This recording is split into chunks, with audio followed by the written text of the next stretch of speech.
Assalamualaikum warahmatullahi wabarakatuh. Okay, we are coming to our last chapter, Formation Legal System. Our last chapter is on land law. For law students, they're going to take up land law as one complete subject. But for non-law students, especially those who are doing public administration, diploma in public administration, land law will just be a topic in the Malaysian legal system. So you are not going to go into detail, but you will learn the basic land law which you need to know. Okay, and that will help you throughout your working environment, as well as to prepare you for some other things. Yeah. Okay. When we learn land law, we need to go back to the history of the land ownership. Okay. Although our legal system is actually based on the English legal system, but it's a very unique part as far as the law relating to land is concerned. Now, for land law, the law relating to land, we are not following the English legal system. Because the English legal system, they don't have this system where register is everything. We are following the Australian system. This is based on the Australian, our land law is based on the Australian torrent system, where register is everything. Meaning to say, if you don't register yourself as the owner of the land, you would not, they would not recognize you as the owner of the land. Okay, compared to UK, they have this theory of they don't have. I don't know about now. Probably they actually moving towards the register. But by history, when they introduced the torrent system, at that particular time in UK, there was no registration. Okay. Now, when we are following the Australian torrent system, the ownership is evidenced by having one's name on the title. Okay. The title is what we call individual title, if it's or yourself.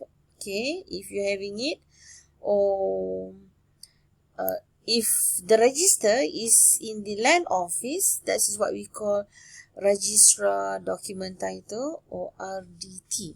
So if those title, you hold the title, or what we call grant, that particular title is what we call individual document title, or IDT. But before we move on, let's just go into the introduction first. Yeah. Okay. Now, the land law in Malaysia is governed by the National Land Code 1965. This is applies in Peninsula. However, we have this National Land Code Penang and Melaka Title 1963, which only applies to Penang and Melaka. This is also by history. Okay. And then we have Sarawak Land Code, and we also have Sabah Land Ordinance. Okay. Now, for our torrent system, this was invented by Sir Robert Torrent, an Australian, which was introduced in the Malaya at that time, even during the English occupancy. So the basic concept of this torrent system is registration is everything. So basically, all dealings in respect to alienated land affected under the code, or any previous land law must be registered. Meaning to say, whatever you do to the land, okay, whatever you do to the land must be registered. Now, there's a word dealing here. What does it mean by dealing? Okay, when we say dealing, there are 4 types of land dealing under the National Land Code, or in short NLC. First dealing is transfer. Second dealing is lease and tenancy. Third dealing is charges and lien. And last dealing is easement. These are the types of dealing under the National Land Code. So let us just look at what does it mean by transfer. Transfer is when a person who sell or transfer the land, for what we call transferor, and the person who accept the transfer or buy the land, we call them transferee. Now, title to the land, meaning ownership, is obtained by valid registration of the transfer. So, when the transferor transferred to the transferee, the title to the land must be registered, okay, under the transferee's name. Okay. Now, pending registration means, okay, pending registration, meaning to say that when the transferor sell the land to transferee, but the transferee's name are not registered yet, so at this stage, vendor is a bare trustee for the purchaser with beneficial ownership passing to the purchaser. Okay, this is what was decided by the case of Ong Chat Pang and Valia Pachetia. Bare trustee meanings if anything happen, the transferor still responsible because he is a trustee. Okay, beneficial ownership meaning being a trustee. Okay, vendor meaning the transferor who hold the land on trust. Okay, so basically when they hold the land on trust, they are holding it for the benefit of the purchaser. Unless and until the land is registered under the name of the transferee, the vendor still holds the land as a bare trustee for the purchaser. Okay, that is transfer. Now, the second one, lease and tenancy. Now, the person who leases a property is what we call lessor. The person who accepts the lease is a lessee. Okay, same thing like transferor, transferee. Now, lease, when we talk about lease, a lease is a period which exceeds 3 years and maximum up to 99 years or up to 30 years for part of the land. Okay, if part of the land meaning if one big land, the lessee only lease maybe a quarter of the land. So the period where they can actually lease is the maximum is 30 years. Unless if they were to lease the whole of the land, then it's up to 99 years. Okay. Now, Margaret Chua and Ho Swee Q says, unregistered lease is void, but the agreement to lease is valid binding contract. Now, because under the National Land Code, it is a requirement that lease, which is more than 3 years, must be registered. Okay. When we say registered, it is compulsory.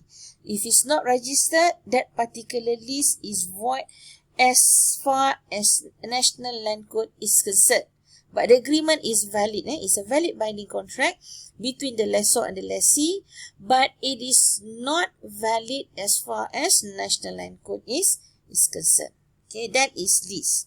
Now, what about tenancy? Tenancy is a period less than 3 years. When it's less than 3 years, you are exempt from registration. Now, any tenancy which is less than 3 years, you don't need to register the tenancy agreement in the land office. Okay.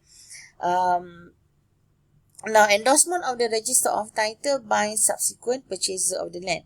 Meaning to say, if there is a lease, okay, if there is a lease on that particular land and have it registered, now when the transferor sell the land to the transferee, the subsequent purchaser bind those lease. That is what was decided by the case of Tan Kok Leong and Low Kim Hai. Okay, that is lease and tenancy. The next one, the next type of dealing is charges and lien. Okay, what is charge? Charge is a security transaction to secure the repayment of a debt or annuity of or others. Basically, it's a collateral dealing. Now, if the bank loan you some money, okay, and you wanted to guarantee that you're going to pay, and if failure to pay, the bank can do something, so meaning to say that chances are that you charge your land, for example, right? So the land is, when it's charged, is actually a security. Okay, charge may be created over the whole of the alienated land, the whole of the undivided share of alienated land, and any lease of alienated land. So you can just lease the land basically. Yeah? Now, charge takes effects upon registration. Okay, same thing, chargee, charger. Okay, so charger is the person who charge their land. Chargee is mostly the bank. Okay. Now, charge property is that particular land. So, upon registration, chargee, which is normally the bank, acquires an indefeasible interest in the land. Indefeasible interest means an interest which you cannot deny. In bahasa Malaysia, this is what we call kepentingan yang tidak boleh disangkalkan. So, indefeasible means tidak boleh disangkalkan. Okay, so chargee acquires an indefeasible interest in the land or lease and shall have priority over any dealing subsequent to the charge. Okay, now if there is default of payment, okay, the bank is entitled, the chargee to apply for an order for sale or enter into possession and to receive rent or profit. Order for sale is something like probably to auction off the property. Okay. And then Lien. What is Lien? Lien is a type of security or equitable charge by way of depositing the document title or lease to the lender for the purpose of applying loan. An entry of landholder caveat by the lender in the RDT. This is the registrar document of title. So let's say my student, let's say Hafiz, wanted to borrow some money from me, okay, and then he said, "Madam, please allow me to to borrow some money from you, let's say 300 ringgit, because I need to pay for my my motorbike, which is under repair now, but I don't have the money yet." So he gave me his let's say his father gave him the title. His father gave him the land, and he says that, look, this house. When we talk about land, is also mean also house. This house belongs to me. Just hold on to this title. Okay, the document title. Give me 3 months. I pay back the 300 ringgit on that. That is something like Lien. Okay. But I don't do that kind of things, please. Okay, it is just an example. Okay, and then the last dealing is easement. What is easement? A right granted by the proprietor of a servient land to the proprietor of a dominant land for the beneficial enjoyment of the servient land. Example, to enable him to pass through the servient land to the main road. Let's say, Mr. A's land is somewhere right inside. Okay, Mr. B's land is somewhere very far near to the main road, and in order for Mr. A, he wanted to come out very fast, otherwise he has to go a very long road. He can go through Mr. B's land, but he can always apply to the land office for an easement, meaning the land office will give him a right to use the part of the land as a road. So it will be endorsed in the title as easement. This is what we call right granted by the proprietor of the servient land to the proprietor of a dominant land for the beneficial enjoyment of the servient land, meaning to enable to pass through the servient land to the main road. So B is the servient land. Okay, these are the 4 types of dealing. Okay.